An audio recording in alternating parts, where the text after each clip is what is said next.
Welcome to the Leaders in a Revival podcast. My name is Stephanie Roberts, aka the Remnant Leader, and this is my first official episode.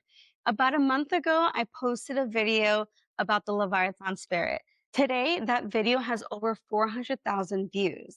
And it was really the reason why I gained anything of a following. Recently, I posted a video and I explained a little bit more about why I posted the video. And it all came down to restoration of my marriage. So because that video is what started it all, I figured the best guest to have on my first episode would be my husband, Kevin Roberts. And so we're here just to shine light on the reality of going into a marriage unhealed, the importance of having difficult conversations, and the dangers of staying silent when we know that there's things that are bothering us on the inside, and how we also want to bring light to how that silence creates distance between couples. You want to say anything? No, that was great. I think that our story could help others, and I think that that's basically what we're trying to do. What we're trying to do. We understand that our marriage is a ministry, so we're just doing our part in being a model. And we don't have it all figured out yet. We're basically opening the doors into our restoration. So um, So this is by no means about perfection, and we're not saying that we're doing it better. We're just here to share our story, and hopefully that story can impact another couple, because there's a lot of couples out there that were just like us who really loved each other, but unhealed wounds, trauma, unrealistic expectations drives the distance between them. And so, like my husband said, marriage is a ministry. It is a covenant we have between us and between God, and the reality is that there is a real enemy out there that is trying to destroy marriages. Every marriage has a purpose. I think we're just at the brink of maybe starting to discover what our purpose is. And so if we could just tell our truth and just bring a little bit of healing to other marriages, we would have done our job. So let's go ahead and get started.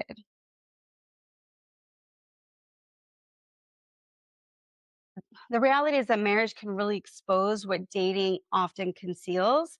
And if you go into a marriage with any unhealed wounds, it's not just going to disappear at the altar. Marriage actually amplifies those wounds. Another thing is a lot of couples don't even realize that what they're committing to is long term. Who I am in 5 years, who he is in 5 years is completely different. And so we have to learn to grow together within that time. A key point here that I want to share is that marriage reflects Christ in the church. Covenant requires death to self, not just compatibilities. God designed marriage to reflect Christ and the church. And this covenant requires a death to ourself. It is so much more than just feelings and attraction and chemistry.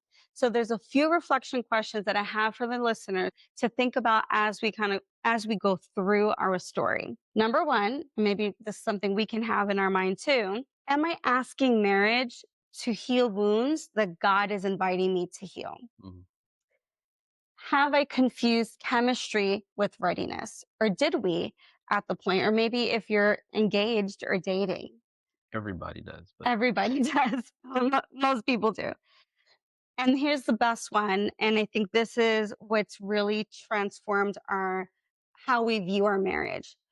Do you view marriage as ministry or maintenance? mm, Okay. Because when you think of it as ministry, purpose is attached to it.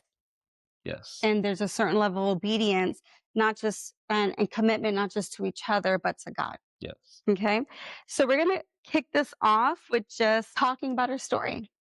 So why don't you go ahead and tell them how we met? Well, I was sitting at the bar and you came up to me and No, tell them how we really met. uh I'm gonna get comfy. okay, so we met on Tinder. Um I was living in Jacksonville at the time.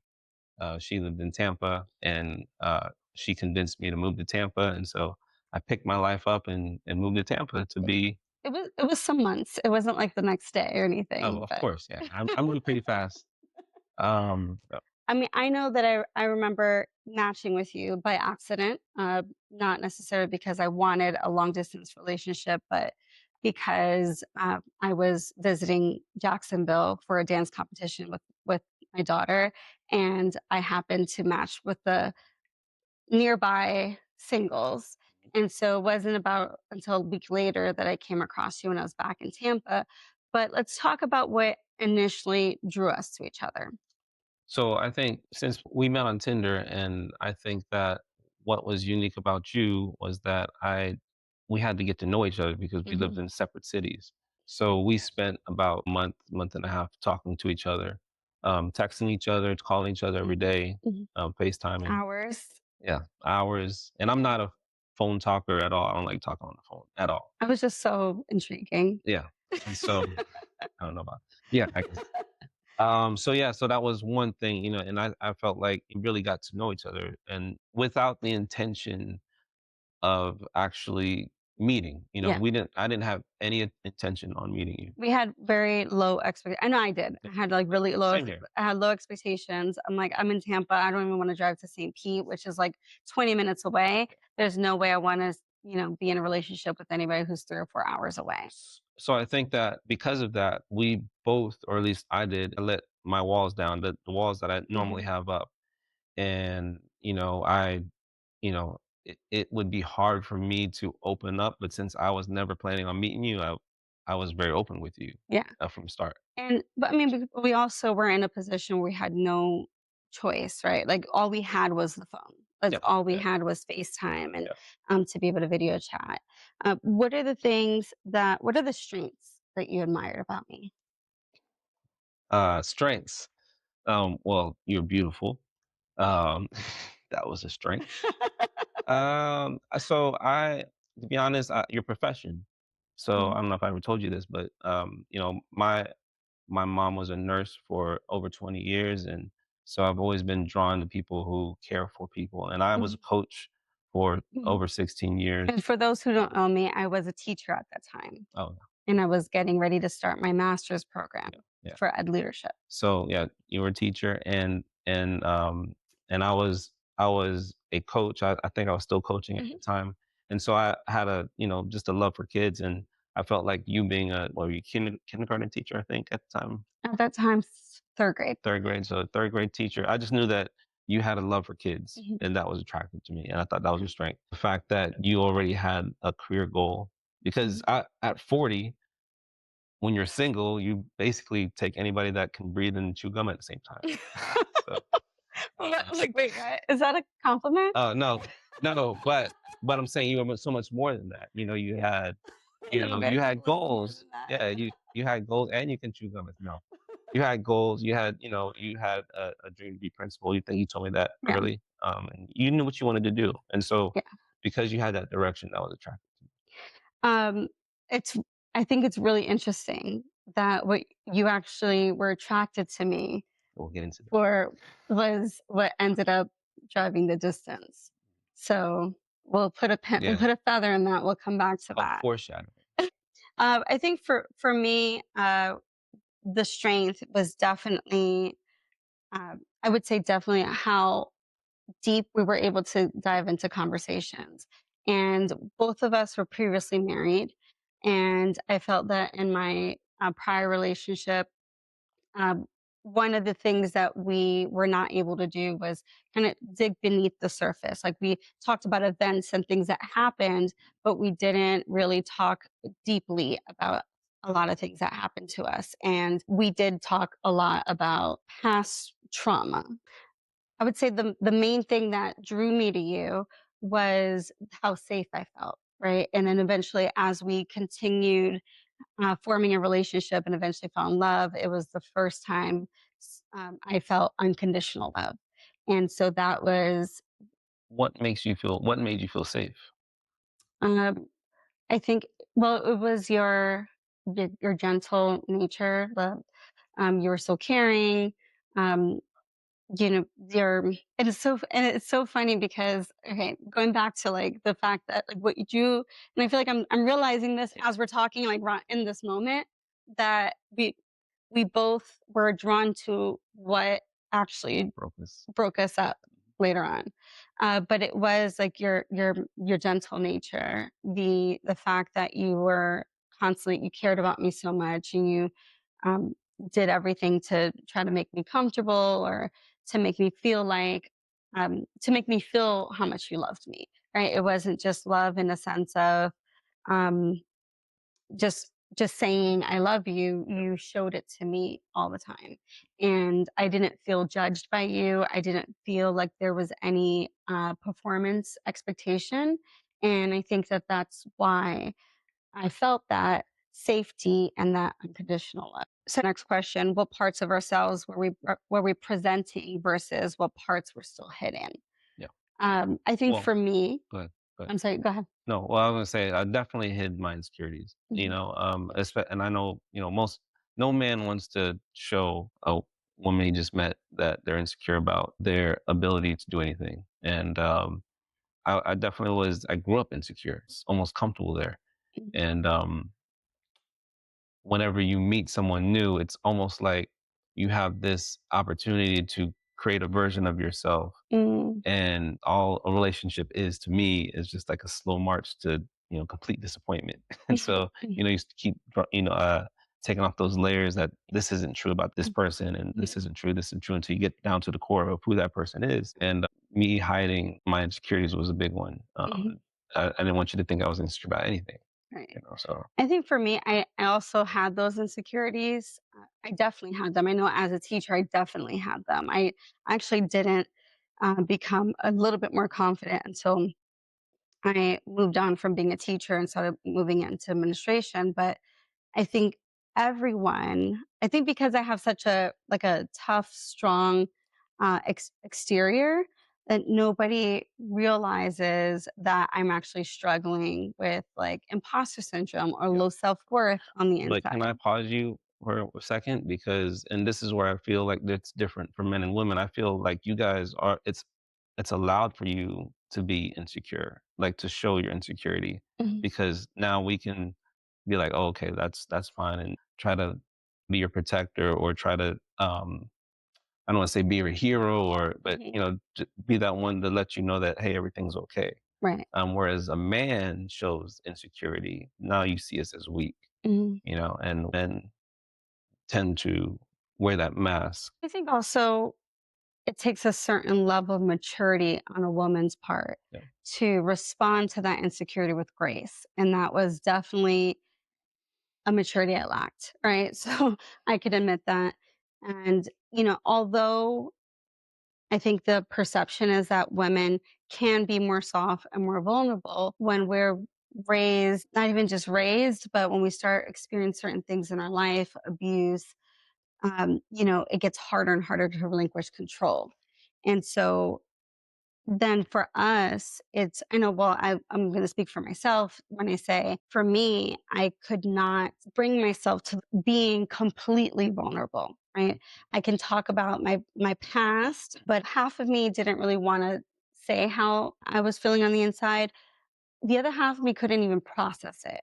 And Mm. I think that's also, sometimes we look back as like our more mature self. We look back to this, the selves, our old self that we were 5, 10 years ago.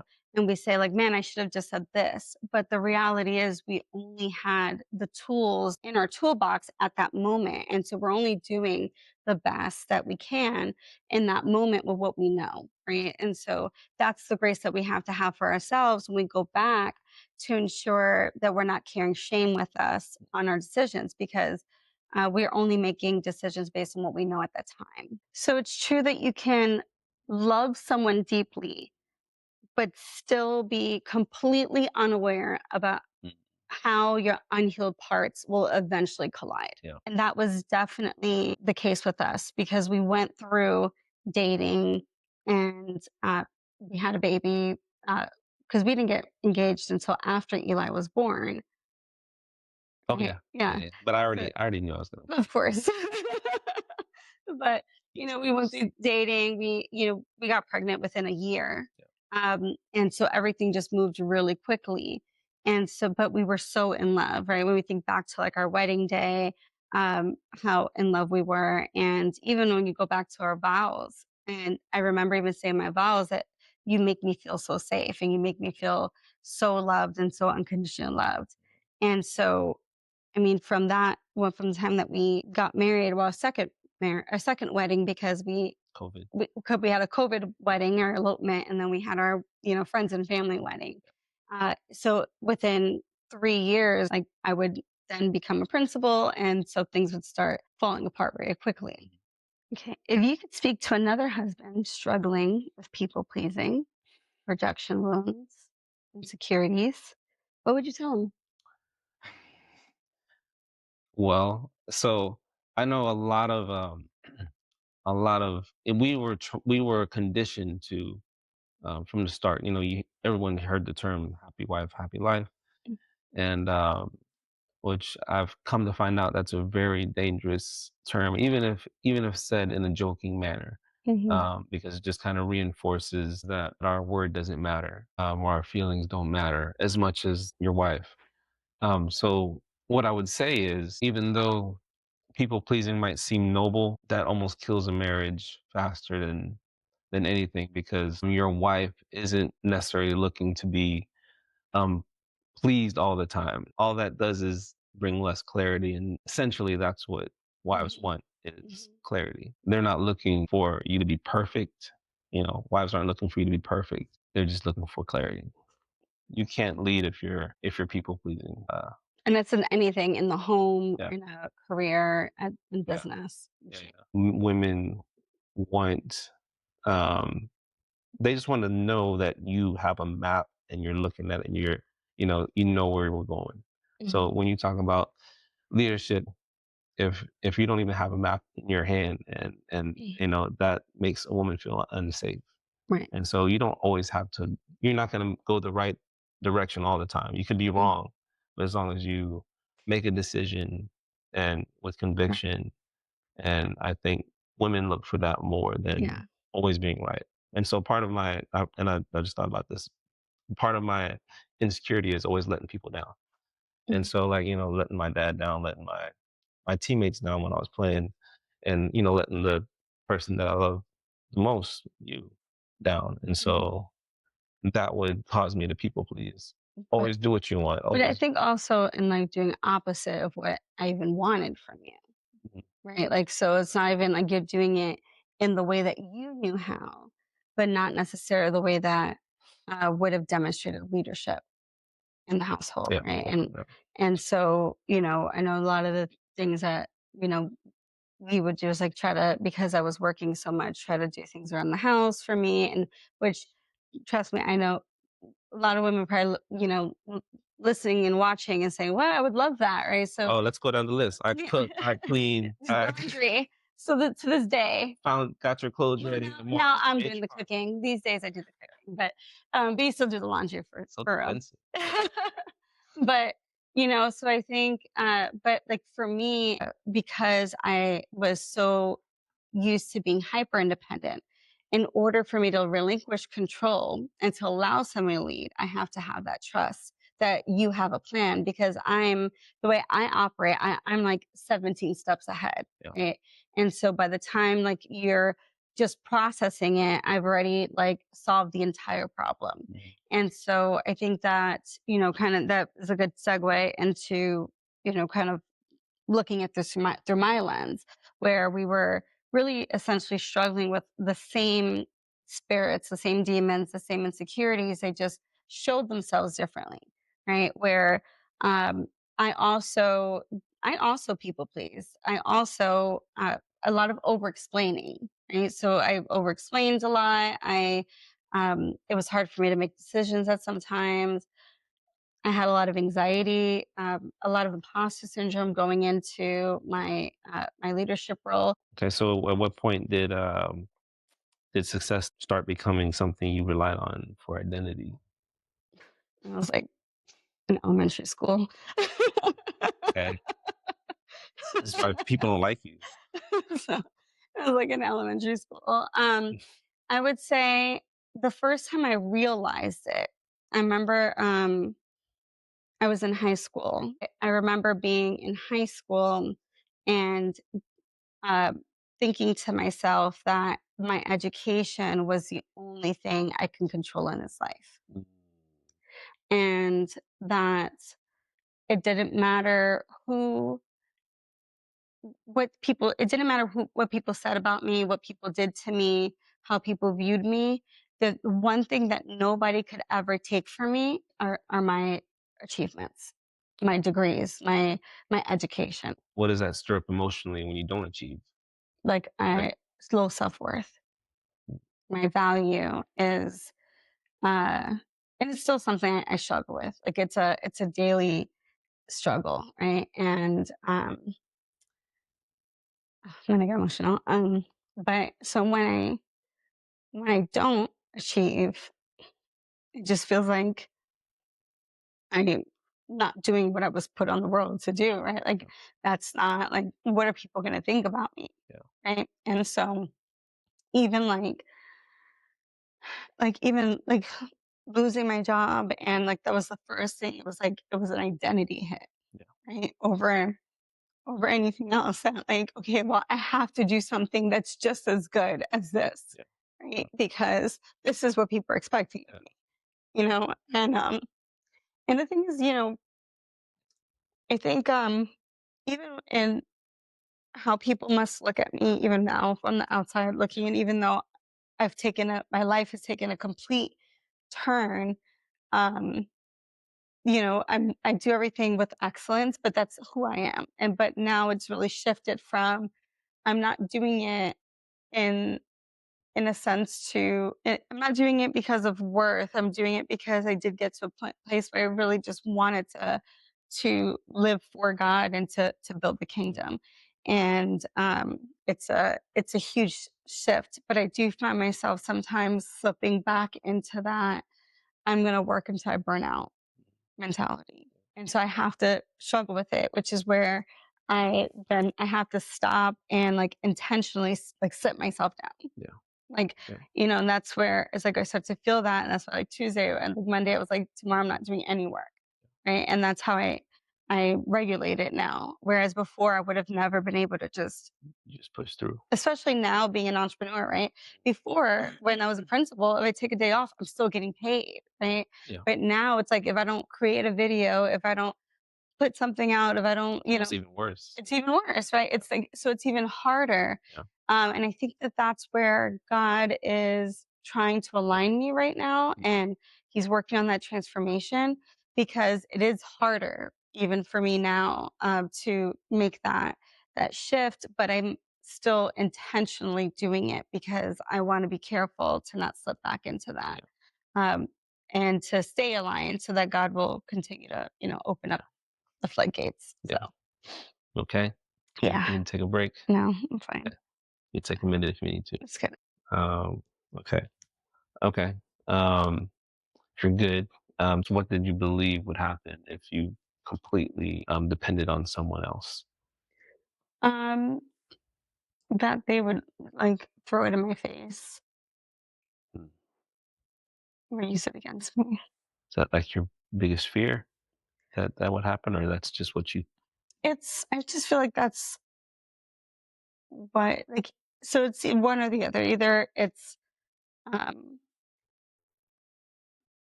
either they're gonna totally ruin everything, right? And so then I'm gonna have to come back and clean up anyway, Mm, yeah, right? Um, or it's relying on somebody to do something for me and then feeling the shame, right? And um, feeling like they're doing this for me, but I'm going to hear about it later, or there's like shame attached. And I yeah, feel like that's why it's really hard for me to ask for help, and mm, it's really hard for me to admit that I'm struggling because there's this. I feel like there was always this like constant pressure on me to just keep moving forward. Um, I think it is important to say, but when your worth is tied to performance, it does feel like love is conditional. conditional. Yeah, Um, and that's how I've always felt, whether I was just in every aspect. I've always felt like I had to perform for any type of attention. If I'm not performing, then nobody even looks my way yeah. for whatever reason. Yeah. Um, all right. So, what coping mechanism did you think was strength, but was actually fear? Oh, definitely silence. Silence was my number one coping mechanism, because I did avoid hard conversations, and even when I got to a point where I felt like I couldn't people please anymore with you specifically, I felt like silence was the next best thing because that way I couldn't mess anything up. If just stayed still and didn't do anything, or, I felt like I couldn't mess things up Yeah. instead of maybe doing something or expressing how I felt, and that would make things worse. So yeah. For me, um, it's avoiding how I feel in that moment. Mm. Um, and I remember and I can root a lot of this back to high school. I remember, like, actually the moment where I thought, well, when something hurts me, I'm just gonna push it to the back of my brain. It's just in this different compartment back of my brain and where I don't even have to think about it, right? Then I'll be able to just keep moving forward, right? And just keep doing what I've got to do because at the end of the day, like life is not going to slow down for me. So I have to keep moving forward. And I think that that is definitely something that when life gets really busy, that I tend to do is that I just take that feeling, whatever that feeling is, and I put distance between me and that emotion. Because I feel like sometimes I don't know the balance between being completely a wreck and then being completely detached. And so, I'd rather be detached and appear strong and appear like I have it all together than to be like a basket case, you know? So that and to look weak. Okay. So we talked about how we met. We talked about how good things were in the beginning. We explored our past traumas. Um, so let's talk about the shift, right? And when I went from being a teacher to being a principal within 2 years, right? I know when we met, you knew that that was my goal Yeah. eventually, but it happened way faster than Mhm. we thought it would happen, right? The position just kind of was given to me, and it was a school that I had to work really hard to turn around, and the pressure was on me also now from the people above me to do that, right? To turn I had pressure, like, at this point from Yeah. coming from all around. So, when my roles and responsibilities increased in my career, right? I went from being a teacher to now I'm running an entire school. Like, what feelings did that stir up in you? I mean, it definitely brought my insecurities. I became insecure because I felt like I no longer knew my role in the marriage. And whereas before, you know, I know you were building yourself up to this to be a principal, and my role was very clear. At least to me, it was to support you and help you get to where you wanted to be. I can do whatever I can do to take whatever off your plate, and whether it be take our daughter to dance, um, you know, do the dinner responsibilities, cleaning up, and all that stuff. You know, and my role was to support you, help you, study, while you study for your masters, and got that done. And but once you reach that goal, I felt I didn't know what my role was because all of a sudden you didn't need me to support you. And that's how I felt. I felt Mhm, like you didn't need me to support you anymore. I couldn't do the same things. I guess for the first time I kind of looked where I was and mhm. was unsatisfied, which, it happens to men around that age anyway, in your 40s, and you look back like, man, I'm still, Midlife yeah, crisis. midlife crisis. Yeah. So I was bound to hit that point anyway, but it just hit harder because we were married, and you had achieved success so fast. All of a sudden I'm, you're up here, and I viewed myself as down here because I didn't know, what I could do to help at the time. So, So how looking back now, how did that insecurity, um, influence our dynamic? well, so that insecurity made me do the only thing I knew how to do, just even more. And so I would kind of overcompensate for things that I wasn't bringing to the table.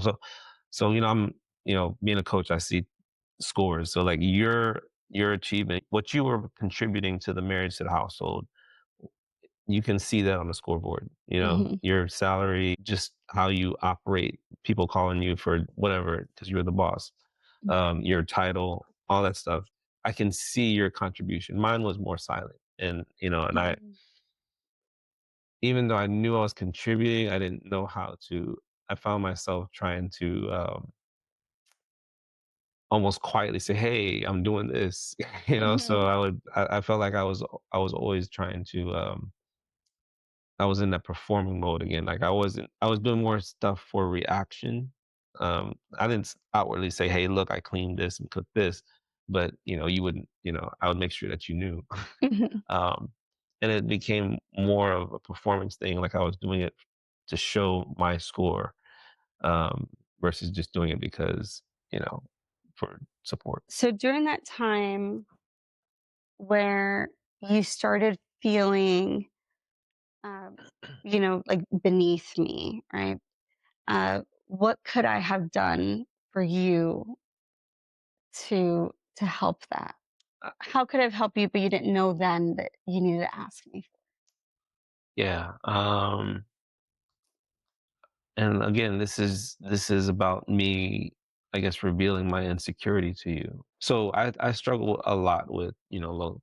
I struggled a lot with, low self worth Mhm. and feeling that what I do doesn't matter, you know, and and so I guess that's even with like little things would trigger something that I've been carrying since I was a kid, and so like as something as small as me handing you coffee and you not saying thank you, that would hurt me. Mhm. And so, um, and I'm not saying I need like a, round of applause for every little thing I do, but acknowledgement that I am being a little helpful. I think what's interesting is that you were then expecting things that you didn't expect before. Yeah. And that's what I was talking about. So like, that's where the performance thing, Right. comes in. So like, I wasn't doing things because I love you, but I wasn't like bringing you coffee out of love. I was doing it out of, I need this reaction. Mhm. And that's that Yeah, heart posture. it was like I might have never said thank you in the moment, or Exactly. maybe once every Yeah, 10 times you did it. exactly. Yeah. Because before I was just doing it because, Right. I wasn't expecting anything. And so, but now, like, but those little things, like, I guess as looking back, maybe should have expressed that, but this is me not wanting to rock the boat. And, because that does mean a lot. And I think Mhm. most men, they just want to be appreciated. They want to be respected and appreciated. One thing that, I find myself telling women now that I coach that have this a similar dynamic with their husbands, or maybe they're, on paper more successful, or there's like this shift in, um, you know, in control, right? As far as order is concerned within the household. And I said, like, look, men for the most part are pretty easy to take care of Yeah. for the most part. So when we speak in terms of love languages, women a lot of times are acts of service, quality time, Mhm. right? But men, Touch like, me. touch Touch me. touch me, and words of Words of affirmation. affirmation, Yeah. right? Words of affirmation and touch. Those are usually for men the top two. And if food could be a sixth love Mhm. language, That's yeah. that's also Yeah, in yeah. there. Like it's, That's more like icing on the cake, yeah, like touch me, feed me, tell me I'm pun great, intended. right? So, so it's like, just tell me I'm great, make me feel like the man, right? Exactly, that's all men want. And They wanna feel so, like man, they wanna feel needed. right. And I think, in that moment, I looked at it more as, well, instead of feeling bad about yourself, do something about it. Mhm. And I think that's how and I think that's where the majority of women would, rather than having the grace to approach it in a different way. Yeah, and I mean, the main point for me is I just didn't feel needed. The crazy thing is I needed you more. Yeah. And so, and we can get to that in a second. Like you didn't know that, you were looking at it as far as like, how much we were making, Mhm. but emotionally, I needed you more than ever. And that's where then I started feeling that emotional abandonment. Then I started feeling like, Mhm. oh, well, the love is conditional. Yep. And this Right. is yeah, and this is the whole communication thing. Like, Right. this is the avoidance and this is what we struggled with. So Yeah. And I think that that's where, like, for me, when that in some way control the relationship, right? Even when things were good. Like I was the one that made the plans and we're gonna do this and we're gonna go on this vacation or we're gonna go here on the weekend with the kids. I was the one that did like a lot of the things. And it wasn't really like amplified in that time. But when I couldn't do it anymore, right? mhm, When I didn't have the time or even like the emotional, mental capacity to carry the family that way, that's when everything fell apart. mhm, And so, because that's what was going on in your mind, then what was going on in my mind is like, oh, there it goes again. When I'm not performing, I'm not loved. mhm, So your love is conditional. So when I couldn't do any of those things, and it made me feel like, oh, I guess I was wrong. Love is conditional after all. And so now I'm back into hyper independence. And so, because that's how I felt, like now I no longer felt safe. I felt guarded, right? Like I had to keep it back to, or I have to do everything, for myself again, even though physically around the house you were helping me, right? Like 'cause I was coming home late or I had to be at a basketball game or an event. We helped out with kids, and then you would basically say, "I do this, I do that." And I would say, like, "That's not; those are not the things that I need." Like I was actually telling you that those aren't the things that I need from you, right? What I needed was that emotional safety. mhm. Um, but before we get too far into me, one last question. What would you say to a husband who feels overshadowed by his wife's success? uh, keep on keeping on now. I guess don't let comparison uh, ruin the marriage, basically, and Mhm, that was a big thing with me, just comparing. I guess where I was to where you are, and it's not that I didn't want you to succeed. Obviously, I want you to succeed, um, but there has to be. You just can't. You can't lose sight of yourself. mhm, And I would say something I wish I would been more or done more of earlier was just stay rooted in the word and trying to get closer to God and trying and learning my identity through him. And I think that's very important because that would have brought me all the security I needed back mhm. then instead of just looking Yeah. from approval from you, basically. Mhm. Yeah. And I think it's important to say that both things can be true. You can be happy for someone's success, Mm, but that success can also trigger your insecurities. yeah. And I think that might also be a misconception that people have in general, but especially in marriages, right? That both can be true, where, just because it triggered an insecurity and it created these feelings, I knew that it didn't mean that you didn't want me to be successful. Yeah. I do think there came a point where you were just like, I can't wait till you're done with this, right? And May have said that it a did. time or two. You said it a couple times, right? And which then kind of that made me feel some type of way, right? Because It's a joke. I was kidding. But it was my calling. It was Yeah. my calling. And even though long term, being a principal isn't like obviously what I'm doing now, and it's not what I want to do again. I mean, then again, you don't know what God has Yeah. planned for me, but all those skills were for a reason. It was a stepping stone, it was preparation for what's next, for what all the things that I'm doing right now. It's preparation for all of it. Um, but I also want to say just to kind of stick on that one point because I did feel I was just thinking about this right now. Like I was very proud that you were principal, mhm, and I know we were talking about early on, but as you know, it's like 3 years, right? So like I think in that second year, or whenever I came up with the basketball, second yeah. year. So the second year I came up with a basketball program that I was very excited about, a 3-on-3 basketball league, and I felt like this is finally my thing, right? And I felt like this is something that I can build. And I thought you having a school, your own school was just a big opportunity for me. And so I felt like for the first time, I felt like maybe we can, make something happen here together. I may have not communicated that with you as much as I should have, but I did feel like, you know, I did have a desire to coach again and just be involved in the school. Somehow I felt like that was my way of being a part of your your family at the Mhm. school, your inner circle. And I felt like I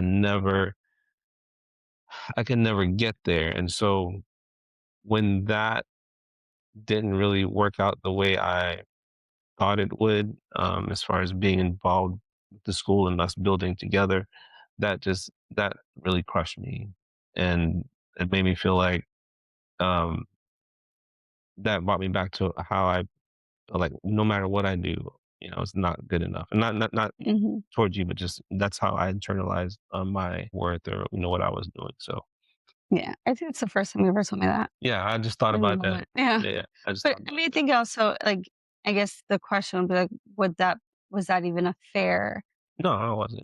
because No, Mhm. and this is me not communicating this to you and just but this is how Mhm. man, I can't even be in that in my lane. My lane is basketball, Mhm. and I can't even be a good enough coach to be on her Mhm. team. Well, it had nothing to do with that. I It's just know, the but fact I that's don't how wanna employ my husband. yeah, but I didn't see it that way. Yeah. So, like, this is just the whole Yeah. self-worth thing that I was, dealing with, and this is the insecurities that I never brought up in our Mhm. marriage because I didn't wanna rock the boat. I think, to, like, pause for a second there, I think for even, like, for people who are watching or listening, it's also important to say that, like, whereas you have a more passive approach, there's a lot of men. I don't want people to think that just because they didn't have, because you have a passive approach, that this doesn't apply to their marriage or to their husbands. I feel like there's a lot of men who feel exactly the same way, triggered the same exact way, same insecurities, but they're a lot more vocal, or they're verbally abusive, or they cheat on their spouses, they cut them down. So, this is what you were feeling. And I wanted to take the opportunity to kind of insert this here, is that on the other side of the spectrum, what this actually could look like in a marriage, right? Where rather than being silent, then it's overly critical, right? Or jealousy, as far as like, oh, where are you going dressed like that? Who are you talking to on the Yeah. phone and all that? Like, there's just so many ways that this could be manifested in a relationship, that I don't want people to kind of look at like one like version of this, because so many men are dealing with exactly this, right? So many men, and it just comes out. And no matter how confident they appear on the outside, they're still struggling with these things on the inside. And it comes out with that, like the ugliness and the insecurities.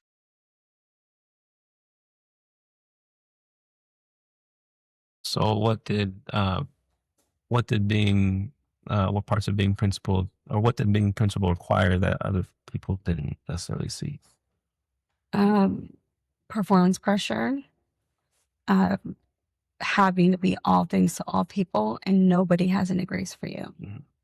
I felt like I didn't get much grace from you. I didn't get grace from my teachers, from above me, from parents. Every single person is expecting you to be like everything, like essentially almost like a savior or whatever. Yeah. And then everyone else wants the grace when they mess up, but then crucify you Yeah. when you're messing up. I think also one thing that people don't see is that, um, aside from having to be all things to all people, uh, there's also the reality, or maybe not a reality, there's also the fact that I felt like I wasn't doing any of my roles to a higher standard. I felt like I wasn't a good enough wife. I wasn't a good enough mom. I wasn't a good enough principal. I wasn't a good enough friend. I wasn't good enough to myself. And so the feeling of having to be all these things to all these people. And I wasn't taking care of myself at all. I was like last in that.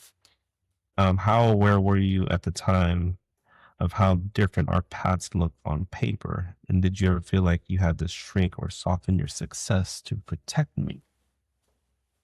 I was very aware.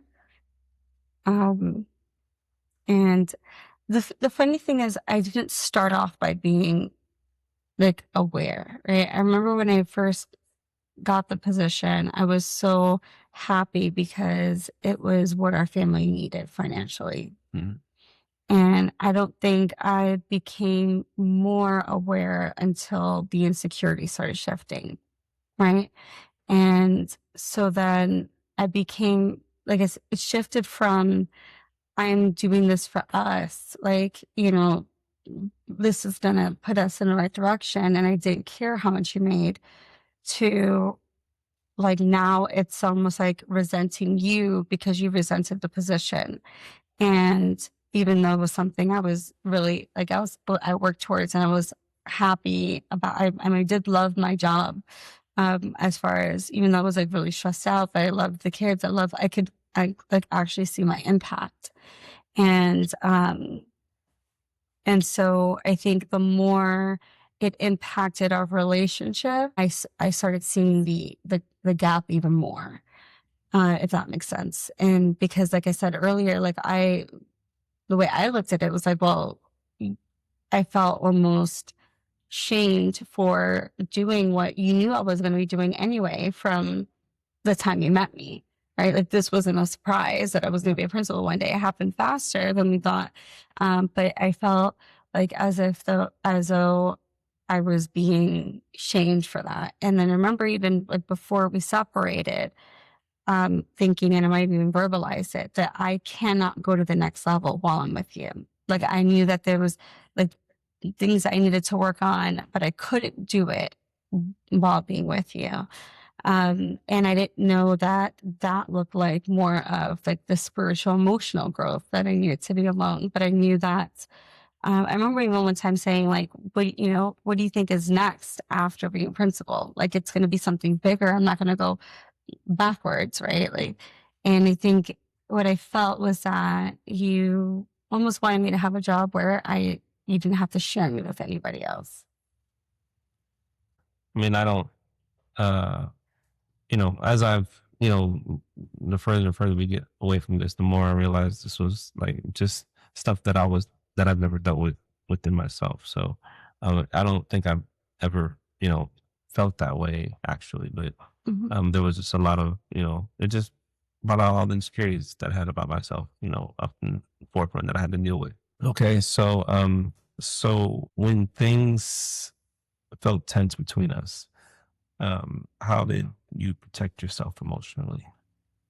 Distance, avoiding it, right? I think I just kind of took the approach that if you were going to be moody, then I'll let you just sit in it and like until you got over yourself. That's pretty much what it was. It was just kind of like I didn't, you know, now looking back, because I was operating at such a high level of stress and like constantly like my nervous system is on like 1,000. I had to find some place where I could just disconnect. And it had to be home, right? And I couldn't come home and now deal with your emotions on top of dealing with all these other people's emotions, adults and kids throughout the entire day. And so I just decided not to. And that was also wrong. Because now, the way I look at it, like I realize that, your marriage, your family, like has to come first, right? Otherwise, this is exactly what happens when it doesn't come front first, because when you're not happy at home, what do you end up doing? You end up drowning yourself in work, right? So this cycle of burnout is like, it just repeats itself over and over and over again because you're avoiding being home. So you're looking for, I know you've talked about me doing like happy hour with friends and things like that. It was like that was the only place I could be free, Mhm. right?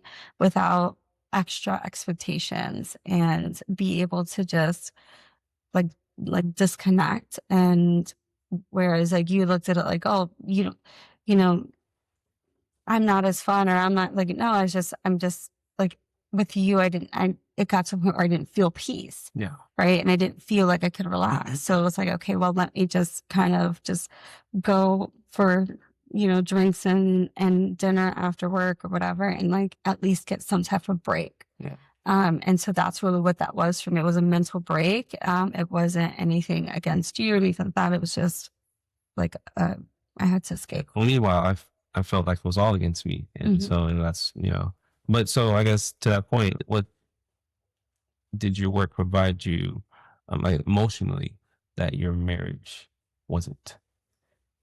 It's going back to where I said about in high school, where um, it was a source of like success was my joy. Um, it was, I could actually see my impact. Like there's something about setting a goal it and crushing it that just brings me so much joy. Like, like it's just overwhelming. Yeah. And like I went back to that place where I was like in high school and earlier in my life, where no matter what's going on in my life, at least I have this, right?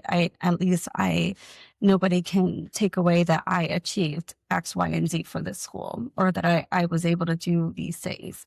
And still to this day, even though like things ended badly there, that those are all people things. Yeah. But what I've taken with me are the achievements, the accomplishments, that things that I accomplished there that I would have never thought in my life that I would have been able to accomplish. And I think one of the things that you probably didn't fully understand was that how important that was to me, right? Where I had went to college, got pregnant, went through all this like twists and turns and ups and downs. And I was finally in this position. And it was something where I was finally achieving something. I was feeling that worth again. I was feeling that like that value in myself again. And it's like a high, but it was just a feeling that now looking at marriage in this moment and how different I see it was also, and I think this is a mistake that a lot of couples make, where their goals are like parallel to each other. They're not, they're not running together. They're not intersecting.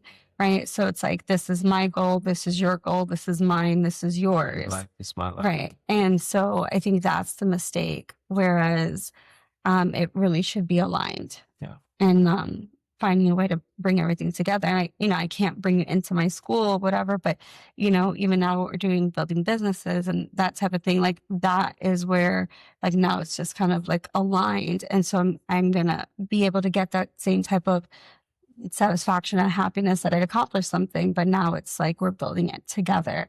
And so we're going to feel it within our marriage and within our relationship with each other. And I think we'll, now get to enjoy those accomplishments together because we did it versus I did it. You're just happy for me, but then, feel bad that you haven't done it for yourself. What does it look like to you to be strong and emotionally open at the same time? So I think that's something that I'm working on right now. So it's, You seem more emotionally open to me. Yeah. yeah, I mean, You've always been strong. So yeah. yeah. I think, being more emotionally open right now is I have to be very intentional about it. Right. And whereas, I'll be thinking something and my first instinct is to keep it to myself. And then I'm like, oh no, I have to talk about it. Like I have to bring it. And could be something, it's crazy because at first it even started as simple as something I read in the Bible, right? Where I would read it, get revelation for something, and then felt awkward bringing it to you. So it wasn't even my feelings. It was even like what I've like my like even the revelation that I got reading the Bible. And so that wall I had to really push through. And I was like, why am I being this? We should be doing Bible study together. We should be praying together. We should be like, why is this like two separate things, right? Like it should be two separate walks. And that's when we had that conversation that we should be doing these things together. It's not your walk and my walk. And so now I'm almost like retraining my brain to, and it's an everyday, every decision type of thing, to include you on everything, and to make sure that like you're written into every part of my story, right? And rather than it's just me and by my own, just my goals, and God's been blessing me whether you're with me or not. And I think that if both people in a marriage have that thought, then it's almost like you can't even imagine a version of your life without that person, because they're constantly written into your story, and it is an intentional decision every day. Like those are the things that don't just happen, because by nature we are like selfish people. Yeah, of course. Yeah, I love that, by the way. That was good. that was good. That was great. Oh, Yeah. okay. 2 points. I ate that up. Yeah. So I guess my final question is, what do you want women, what would you want women to know about navigating their calling and marriage? That they really, I mean, sometimes they are separate, right? Like, I mean, obviously if you're a nurse and then you're married, you can't bring them two together. But I think that what God wants for us is to seek alignment, right? And to understand that the marriage comes first. To, when we talk about calling, I mean, even talking about if, the dynamics are shifted where one is making more than the other, at the end of the day, it's just money. It's just a number in your bank account, right? It has nothing to do with someone's worth. But, when you get to this point where it shifts, right? I think where we forgot, and we didn't get to until we ended up having a conversation, was like going back to like, what was it that even drew you to that person to begin with, right? Because the reality was, I knew all these things about you, you knew all these things about me, so why are we beefing about it now, like 5 or 6 years later, right? Like the same things that we found once endearing, right? Are the same things that are just driving us apart, because we didn't realize like how they would grow and how these, how they would impact, right? So It's a misalignment. Right. Yeah. It's the misalignment. So I think, alignment is key. And, again, marriage is number one, is your first ministry. And that's what God calls us to do, because at the end of the day, every marriage does have a purpose. And to see if there is a way to even, blend the calling with marriage, which is what I did when we got back together. And I just said, you're coming along with me on this journey. It wasn't quite like that. You asked me, you said, can you come with me, please? I said, if you need me. Like, fine. That's what I do. Say me again. All right. So I think what's really interesting is that, we disconnected we eventually got to a point where we were distant and disconnected, but it wasn't because we didn't love each other. And I think that a lot of things were unsaid because we loved each other, right? Because we didn't want to hurt each other's feelings, or we didn't want to cause issues, but then it eventually caused us to just like sweep things under the rug. Yeah. And create more distance where we should have been like growing together in this. And so a lot of couples make the mistake of doing that, sweeping under the rug to keep the peace, but it actually just built resentment over time. Yeah, I mean, the truth it'll cause wounds, but I mean, wounds will heal itself. Mm-hmm. He'll heal himself over time, and you can deal with wounds. But when you talk about silence or sweeping anything under the rug, Mm-hmm. I mean, that's what's like slowly killing marriages. So that kind of like moves us into talking more about the danger of emotional silence. right? And the reasons why we might silence ourselves for whatever reason, it might be the people pleasing, the avoiding conflicts, but avoiding the hard conversations. What I have written here is avoiding the hard conversations doesn't keep the peace. It creates resentment that's dressed as patience. Mm. And then but then it ultimately postpones the explosion, right? And probably makes it bigger than it would have been just if we would have addressed it Yeah. 2 years ago, And so I have a couple questions for both of us that we can kind of reflect on together. How did avoiding the conflict, though, feel safer in the moment, but ended up being more costly over time? Avoiding conflict. I mean, that's the easy thing to do. That brings us back to our comfort zone. That brings us back to what we're used to, growing up.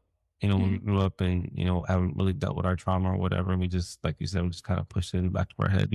All of us, I think, do some, version of that as far as like the trauma that we grew up with or anything that we're dealing with. So, silence, basically makes us, or the avoidance puts us in that comfortable spot. We don't want to be in uncomfortable situations. I think that also kind of stems back to a lot of people who do have like rejection or abandonment wounds tend to have the belief that their words don't matter anyway. Yeah. And they were made to believe from very young that their feelings don't matter, their words don't matter. And you So don't want to face that. you're just back in that cycle of, if I bring this, it's again, the fear of rejection of how you're going to hear it anyway. And I know even like for me, I think sometimes I avoided it because I think both of us were so focused on pointing out like what each other were doing, right? Like the blame, like but you did this but you're doing this to me, you're doing that to me. And, we were making the mistake of focusing on certain events or certain like just instances, like little isolated events versus really being vulnerable and exposing how it made us feel or really reflecting on what it was triggering within us, right? Like, because, stopping to say, okay, is this a trigger or is this for real? Like, is this like reality? But then when we realize either way, and we're still not, even if it's just a trigger, we shouldn't just brush it under the rug. We should still talk about it and to say like, you may not realize you did this, but when you didn't say thank you when I gave you my coffee, or you didn't acknowledge the fact that I cleaned the house or, say thank you when I planned this date or whatever, it made me feel this way, right? And then coming back and, the other person validating. But that also takes accountability on both sides. Yeah.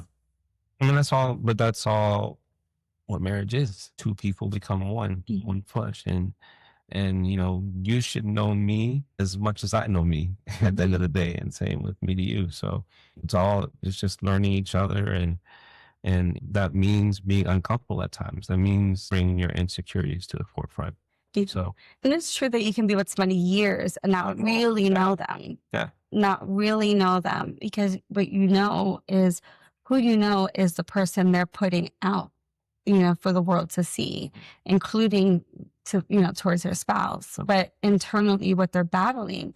And that's why people, men, women end up committing suicide, and their spouse didn't even realize that they were that depressed or they were that, they were at that point, because it's like this mask that's constantly, put forth for everyone to see, even the people who you're supposed to love the most and be the closest to. But what do you wish you could have named out loud, but you didn't have the language to do yet? What I wish I could have named out loud. What you wish you could have said at that time, but you hadn't. I feel like there's a lot of things that even now, having gone through the separation, that we're able to look back on that we probably couldn't have even. Yeah. I wish I wish I would have said how unhappy I was in that moment instead of saying, "Oh, I wasn't happy about this back then." Like in the moment, I wish I would have said I wasn't happy, or that made me feel this way. For me, I think the point that I got to about the unconditional love, that realization, I didn't come to that realization until had been separated for like 7 or 8 months. And I knew that there was something that I resented about you, and there was something that caused the drift between us, but I couldn't name it while we were together. I knew it had something to do with with how you made me feel about my job, and you know I kind of pinpointed, but to pinpoint it exactly to why I reacted the way I did, I wish I would have had the emotional language at that point to recognize that this is what's making me feel this way. And that this is what it was stemming from. But it took me months to, like I said, even being separated, months after we separated, to even pinpoint it. Two separations. Two separations. And okay, maybe we should have said, we wish we would have talked about this after the first separation. This was the second separation. That's true. So in the end, no surprise, right? We end up separating. At that point, we thought we were done. Yeah. Right. So the first time or second time? The second time. Okay. Yeah, the most recent time. Okay. Right. So we end up separating, and but then we are in December, we're supposed to meet up to sign the divorce papers. And we're separated. I moved out the house, I have my own place, you Right. have your own place, and we're done. Right. And I get a word from God, have a conversation. How did you feel in that moment? We never talked about that. Like how you felt like in that moment when I said, I gave a big eye roll. I didn't, part of me, I felt like I've grown so much myself. I felt like this was here's my chance to show the power struggle here, where I'm not going to let you have a conversation without us signing the papers. Like I was dead set on having these papers signed, then we can have the conversation, just so I can kind of keep control here. So it was more about you not letting you have your way. yeah. So, But it wasn't my way, because Why? God was telling me, do not sign the papers without the conversation. you just asked me how I felt. That's Yeah. that's where Yeah. it's coming from. And it's funny because when I initially had that feeling of, I thought it was just, we're going to have this conversation, clear the air, talk about how much we've grown in this process or whatever, and send papers and go our separate ways. And Yeah, but even that, like, why can't we just sign the papers then talk about that? don't. I'm I'm the messenger. It was just the messenger. Okay. I got the message and I was relaying the message. And so, we start having a conversation, and we have both done, I think it's important to say that we've both done a lot of work on ourselves separately, right? Like between like counseling, getting closer to God, and just really uncovering and like getting to the root of our insecurity. So all of this work really had to take place. Everything that we did during this time had to take place in order for us to even get to this point, right? Because there's things that we talked about that we didn't even realize before. And so we have this conversation, and what do you feel like was different? Like, what's the first thing you realized that was different in that conversation? be honest with you, nothing was different for me at first. Because I think earlier in the day you had texted an apology, and I called you out on the apology, saying that you said that you deserved an apology also. And so I felt like that was a conditional thing, and I gave you an apology, but it wasn't a detailed apology. It was just kind of just in reply to, since you said I owe you an apology, here it is. And so, but we were talking, and I really didn't feel the same, but when you talk about how emotionally open you've become, like that, this is the first time I experienced it or saw it. And you were very emotionally open with me, and you did apologize, and I don't know, something just changed, and I was able to show some of my growth or reveal some of the stuff that I've learned about myself and the Mhm. insecurities. And so, yeah, we continue talking. Mhm. So what did it feel like finally saying things that you have been carrying for so long? To you, like, Because say, we talked for we hours. did talk for hours, kind of like this podcast. um, it felt almost like when we first met, like, I still was unsure at that night. I was still unsure whether or not I didn't have in mind that we were going to get back together. Yeah, me Still, neither. Yeah. I thought this was just good talk, and I felt like because of that, I almost felt as comfortable talking to you back to when we first met. How we talked about I had no intention of ever Mhm. meeting you, so here's my heart, or Mhm. this is me, and and going back to this night when we're talking, that's kind of how I felt. Like no matter where this goes, like this is me. This is Mhm. all of what I've learned about myself. Mhm. This is how I feel. This is how I felt about what you did, and I was able to be open about everything. Mhm. Not really, I don't say not caring about the result, but I didn't have a result in mind, and I was able to express my feelings without Mhm. fear of rejection, fear of Mhm. disappointing, and all that. Mhm. So Um, I think that that truth and that, like, finally getting to a place where we were really talking less about, it was less about blaming or finger pointing. There was a lot of accountability in that conversation. I think that was completely different. Like we didn't Right. talk about we talked about what we did wrong. Hmm. Like I talked mostly about what I did wrong. You talked mostly about what you did wrong. I think you started it off, Right. and I think that's when I started to Right. feel the change. And I think too, like for me, I really also had to get to a point of, like, even though I know where it was all rooted in, there there were times that I even knew in the marriage I was acting selfishly, right? And I just got to a point where I just kind of shut it off, and I was moving in a way that it was just all about me at times. And so those were the things that I knew that I had to, I had to say.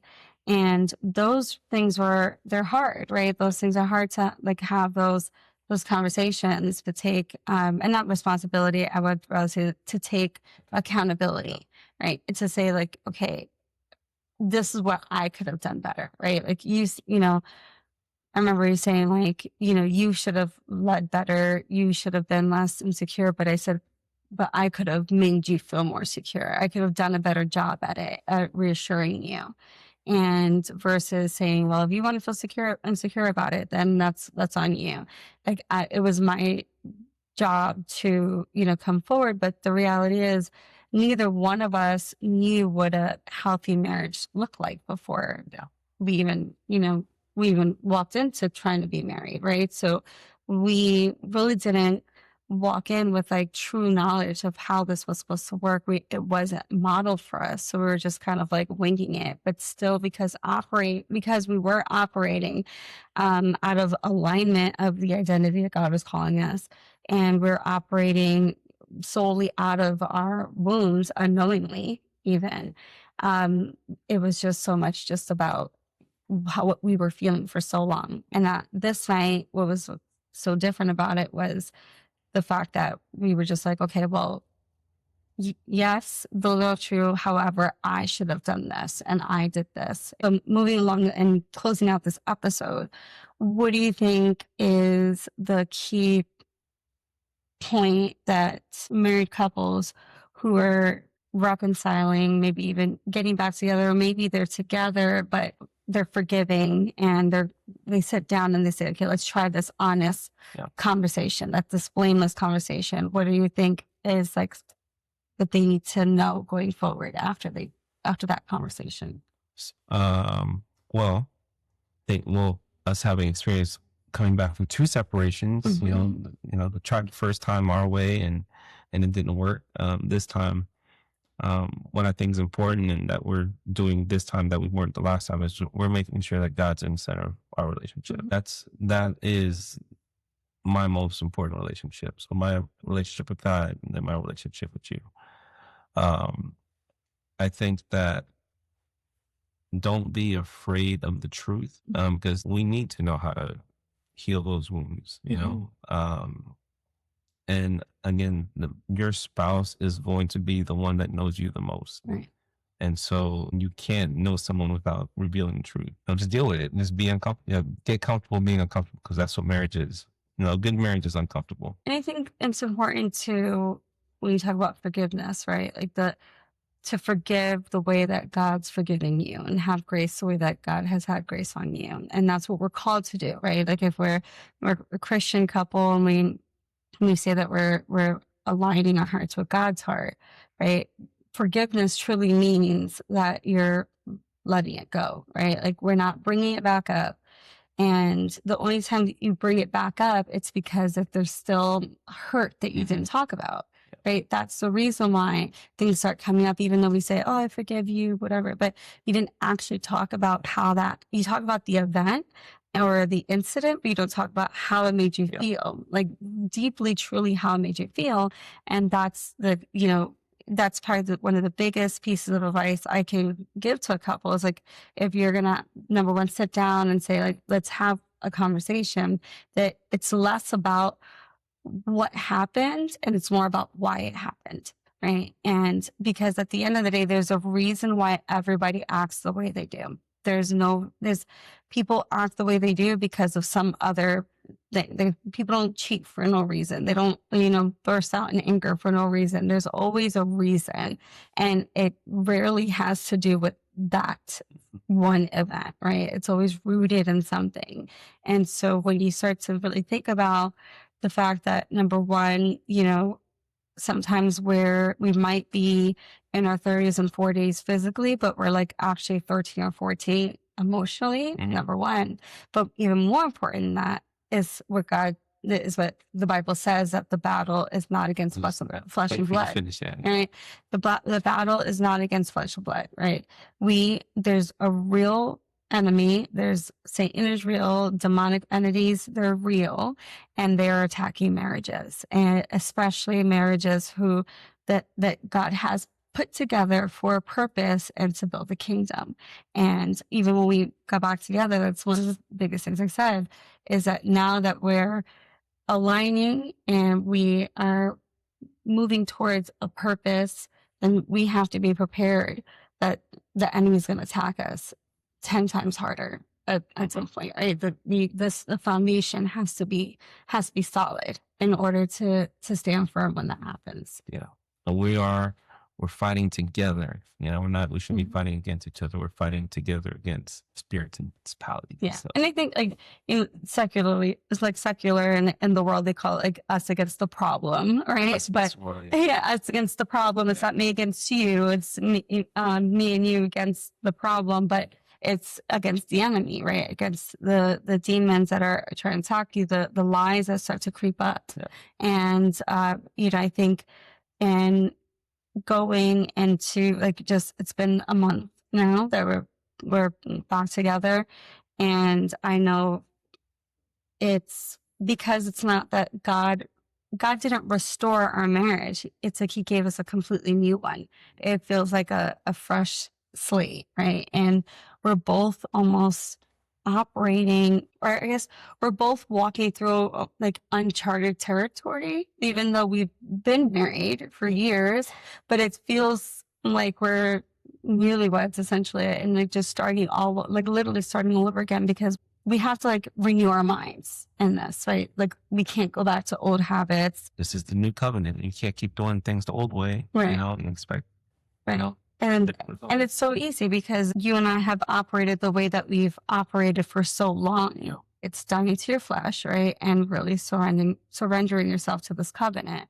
And that's really where it's going to take it the distance. So, okay. So I'm going to close out with just some closing reflection questions from the listeners. Oh, shoot. All right. So you're off the hot seat, right? So we're good. So just really as we like close out, like we said, God didn't really restore our marriage. He gave us a new one. And so when we talk about surrender, we talk about being obedient to God, and we talk about viewing our marriage as a ministry. Now it shifts our mindset from this is how I feel to I need to do this because I'm being obedient to God, because there's a purpose, there's a reason why we're together.